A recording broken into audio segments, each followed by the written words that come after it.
Hello friends, आज मैं आपके सामने एग्रीकल्चर को प्रभावित करने वाले कौन कौन से कारक होते हैं इसके ऊपर बात करने आया हूं।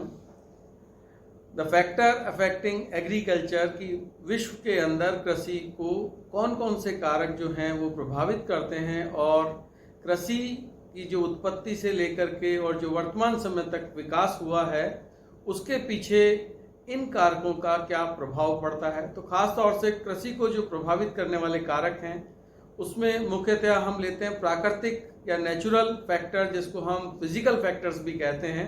उसके बाद जो कृषि में दूसरा कारक होता है वो सामाजिक और आर्थिक कारक, और इनको भी हम दो कैटेगरी में डिवाइड कर सकते हैं कि सामाजिक कारकों का जो रोल है वो अपने आप में बिल्कुल अलग है, जबकि आर्थिक जो कारक हैं वो कृषि को किस प्रभावित करते हैं उसका एक अपना अलग महत्व है। और इसके बाद जो आता है सांस्कृतिक और राजनीतिक कारक, कि वर्तमान समय में जो विभिन्न क्षेत्रों में या विभिन्न देशों में जो राजनीतिक जो नीतियां बनती हैं, जो राजनीतिक प्रभाव के कारण जो कृषि के विकास में, कृषि के आयात निर्यात में जो नीतियां बनाई जाती हैं वो किस प्रकार कृषि को प्रभावित करती हैं। तो आज मैं बात करूंगा आपसे कृषि के पहले कारक यानी प्राकृतिक या भौतिक कारक, जिसको हम फिजिकल फैक्टर भी कहते हैं। अगर हम बात करें भौतिक कारकों की, तो भौतिक कारकों में सबसे पहले जो कृषि को प्रभावित करने वाला कारक है वो है रिलीफ या उच्चावच। दूसरे अगर हम बात करें कि कृषि को जो प्रभावित किया जाता है वो है जलवायु कारकों के द्वारा यानी क्लाइमेटिक फैक्टर्स, और तीसरे नंबर पे हम रखते हैं मृदा या सॉइल्स को। ये तीन महत्वपूर्ण कारक हैं जो भौतिक कारकों में हम सम्मिलित करते हैं, और इनको अगर हम इंडिविजुअली देखें तो सबसे पहले अगर मैं रिलीफ की बात करूं या उच्चावच की, तो रिलीफ जो है अगर मैं इसको परिभाषित करूं तो पृथ्वी के धरातल पर पाई जाने वाली अधिकतम ऊंचाइयां और अधिकतम नीचाइयों के बीच में जो अंतर होता है उसको हम उच्चावच की जो है संज्ञा देते हैं, यानी difference between maximum height and maximum depth on the surface of earth. और इसको अगर हम कैटेगराइज करें तो हम तीन पार्ट में कर सकते हैं।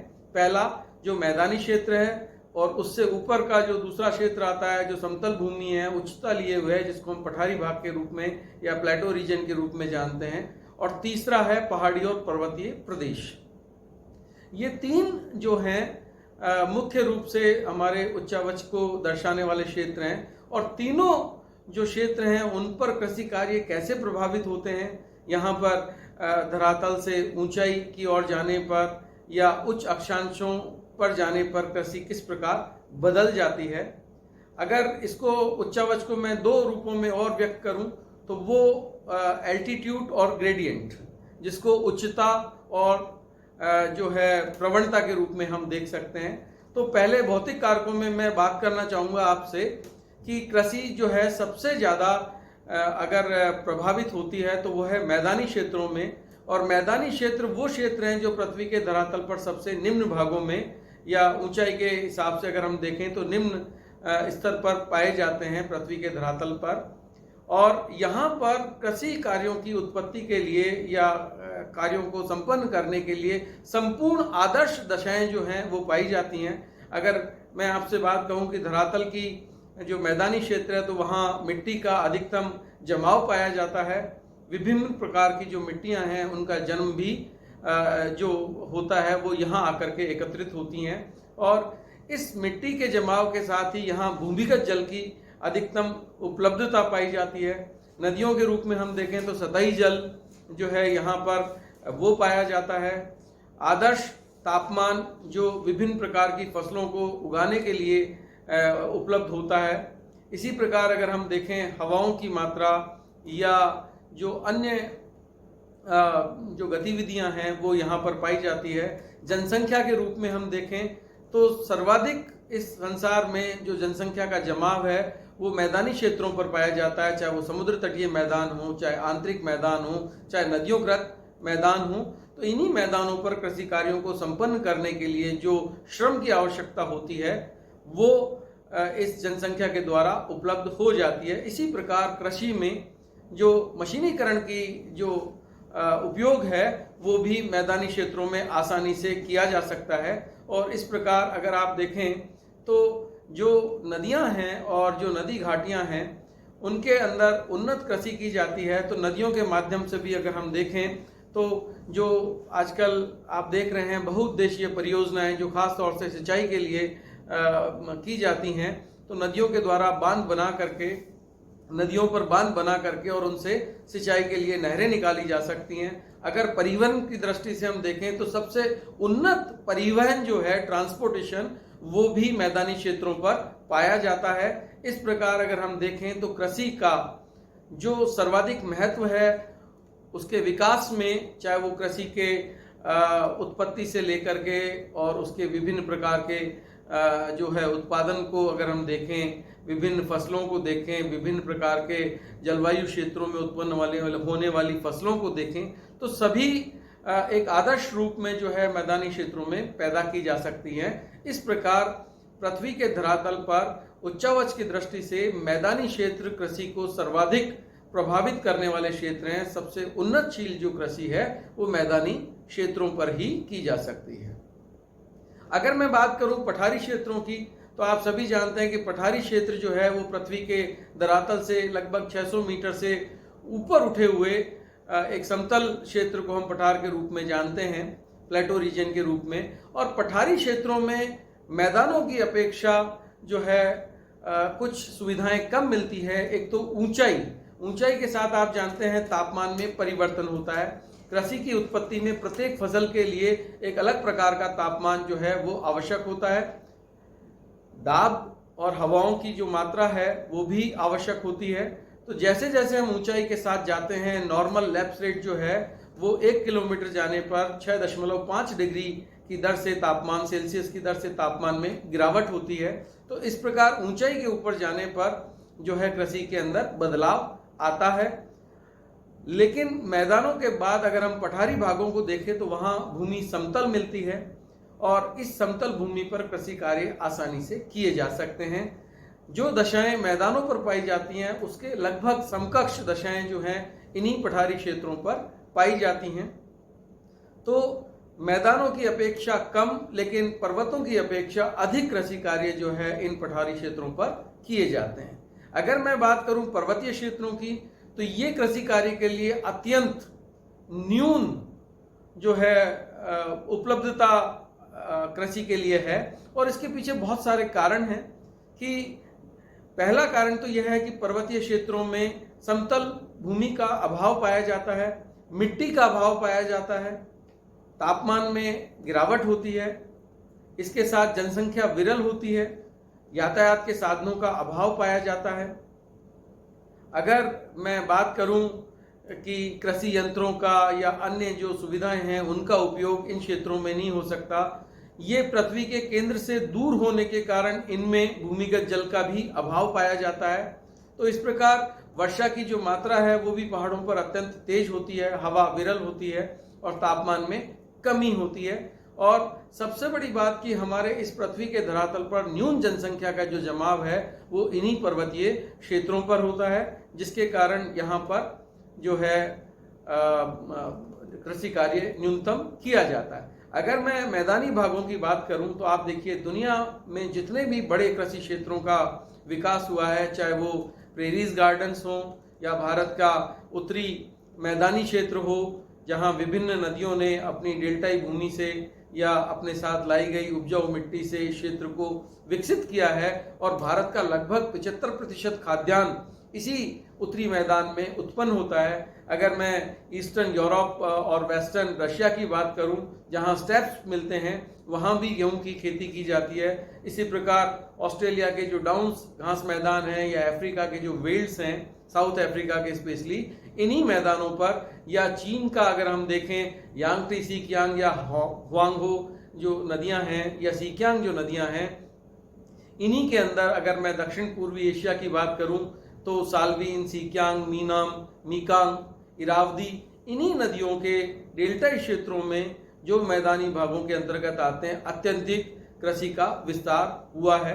इसके अतिरिक्त अगर आप देखें पठारी भागों में तो खास तौर से ब्राजील का जो पठार है वो अपने कृषि उत्पादों के लिए बेहद जाना जाता है, और इसी प्रकार दुनिया के अन्य पठारी क्षेत्रों में जो है कृषि कार्य किया जाता है। लेकिन अगर आप देखें पर्वतीय क्षेत्रों में तो आजकल एक नई कृषि जो है वो उत्पन्न हुई है, और जिसको हम स्टेप फार्मिंग कहते हैं, या जिसको हम सीढ़ीदार खेत जो है। और इसका सबसे अच्छा जो एग्जाम्पल दुनिया में है पर्वतीय कृषि का, वो चीन ने किया है, जहां पर सबसे ज़्यादा सीढ़ीदार खेतों का विकास हुआ है, और वो प्राकृतिक रूप से पानी को नीचे से ऊपर जो है सिंचाई के लिए ले जाते हैं। ये उनका एक बहुत बड़ा योगदान है इस कृषि के लिए। और इसमें कंटूर खास तौर से जो एग्रीकल्चर की जाती है कंटूर हाइट्स पर, उसमें कुछ मिट्टी को एकत्रित किया जा सकता है समतल भूमि होने के कारण, या कुछ अगर आप हिमालय क्षेत्रों को देखें तो लगभग 3600 मीटर तक वहाँ पर जो है वृक्षों की उपलब्धता पाई जाती है। और ऐसे क्षेत्रों में खास तौर से चाय के बागान या जो फ्रूट्स जो खास तौर से प्लांट हैं उनको उत्पादित किया जाता है। अगर मैं उच्चावच को और विभाजित करना चाहूँ तो एल्टीट्यूड और ग्रेडियंट के रूप में भी हम देखें तो प्रत्येक, अगर आप कृषि क्षेत्रों के लिए देखें तो ऊंचाई का एक अपना महत्व है, और ऊंचाई के साथ किस प्रकार कृषि का प्रतिरूप बदलता है फसलों के जो है, क्योंकि इस धरातल पर 3 प्रकार की ज़्यादातर फसलें पाई जाती हैं। एक वो जो उष्णकटिबंधीय होती हैं, एक वो जो भूमध्य रेखीय क्षेत्रों में उत्पन्न की जाती हैं, और एक वो जो टेम्परेट रीजन में उत्पन्न की जाती हैं। तो इस प्रकार ऊंचाई के साथ जो है तापमान में कमी आती है, और प्रत्येक फसल का वृद्धि का या उसकी बुवाई का या उसके पकने का एक जो है निश्चित तापमान जो है उसके लिए होना चाहिए। और ऐसी ऊंचाई पर जाने से तापमान में कमी आती है, और उस कमी के कारण कुछ विशेष फसलों का ही चुनाव हम वहाँ पर कर सकते हैं। इसके अतिरिक्त शीतोष्ण प्रदेश की जो फसलें हैं उनको उत्पादित किया जाता है। अगर मैं प्रवणता की बात करूं, ढाल प्रवणता की, तो इसका एग्जाम्पल मैं देना चाहूँगा चाय के उत्पादन के लिए, कि चाय का जो उत्पादन है वो 3 प्रकार की जो है विशेषताओं से जो है उत्पादित होता है। उसके लिए उच्च तापमान चाहिए, उच्च वर्षा की मात्रा चाहिए, और भूमि जो है उसके लिए खास तौर से ढालू होनी चाहिए, कि अधिक वर्षा जहाँ होती है वहाँ पानी खेतों में रुकना नहीं चाहिए और वो पानी बह के निकल जाए। तो इस प्रकार अगर आप देखेंगे भारत के उत्तरी और उत्तरी पूर्वी क्षेत्रों में जहाँ चाय के बागान हैं वो सारे के सारे ढालू भूमि में ही किए जाते हैं। तो इस प्रकार जो प्रवणता का जो अपना एक रोल है ढाल प्रवणता का, वो स्लोप जिसको हम कहते हैं कि किस प्रकार कृषि को प्रभावित करता है। तो भौतिक कारकों में आज हमने बात की जो है रिलीफ की या उच्चावच की, और उच्चावच किस प्रकार कृषि को प्रभावित करता है, और इस उच्चावच के कारण जो कृषि के विभिन्न जो फसलें हैं वो किस प्रकार प्रतिबंधित हैं, कि ऊंचाई के और उच्च अक्षांशों के या धरातल से ऊंचाई के बढ़ने के साथ तापक्रम के बदलाव में या जो है ऊंचाई के बदलाव में फसलों का जो चयन है वो किस प्रकार किया जा सकता है। इसके बाद अगर मैं दूसरा इसका टॉपिक देखता हूँ जो कृषि को प्रभावित करता है भौतिक कारकों में, तो वो है जलवायु।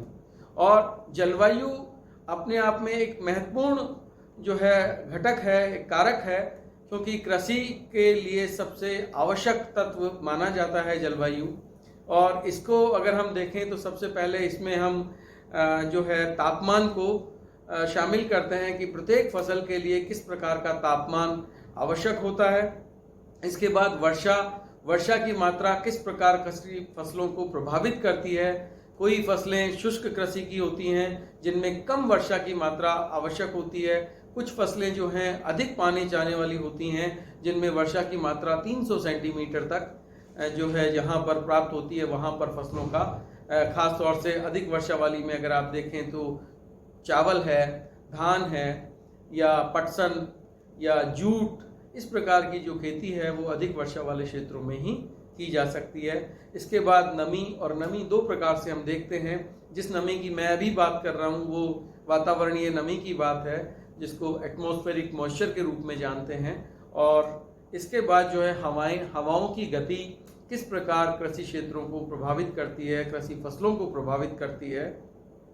अगर मैं तापमान की बात करूं तो तापमान में भी ज़्यादा अगर हम देखें तो लेंथ ऑफ द डे जो है, दिन की लंबाई जो है उसमें तापमान कितना प्राप्त होता है, सूर्य की किरणें किस प्रकार, क्योंकि जैसे अगर मैं एक एग्जाम्पल से इसको समझाऊं तो भारत के उत्तरी क्षेत्रों में आज़ादी के पूर्व तक गन्ना उत्पादित किया जाता था और वो गन्ना खरीफ की फसल में उत्पादित होता था।